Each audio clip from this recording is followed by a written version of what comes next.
మొహాలీలో ఆఫ్ఘనిస్తాన్తో జరిగిన తొలి టీ20 మ్యాచ్లో టీమిండియా 6 వికెట్ల తేడాతో విజయం సాధించింది. తద్వారా 3 మ్యాచ్ల సిరీస్లో గెలుపు బోణి కొట్టింది.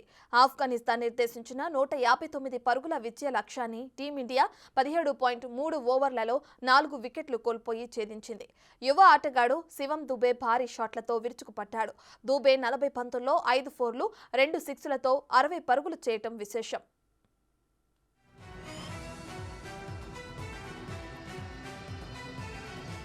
కెప్టెన్ రోహిత్ శర్మ డకౌట్ అయిన శుభ్మన్ గిల్ 23 పరుగులు, తిలక్ వర్మ 26, జితేష్ శర్మ 31 పరుగులతో రాణించారు. చివర్లో హార్డ్ హిట్టర్ రింకు సింగ్ 9 బంతుల్లో 16 పరుగులు చేశాడు.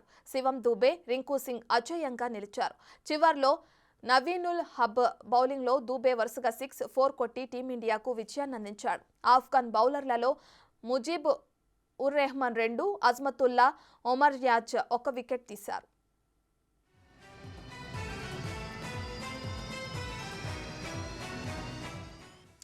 అంతకుముందు టాస్ ఓడి మొదట బ్యాటింగ్ చేసి ఆఫ్ఘనిస్తాన్ జట్టు నిర్ణీత 20 ఓవర్లలో 5 వికెట్లకు 158 పరుగులు చేసింది.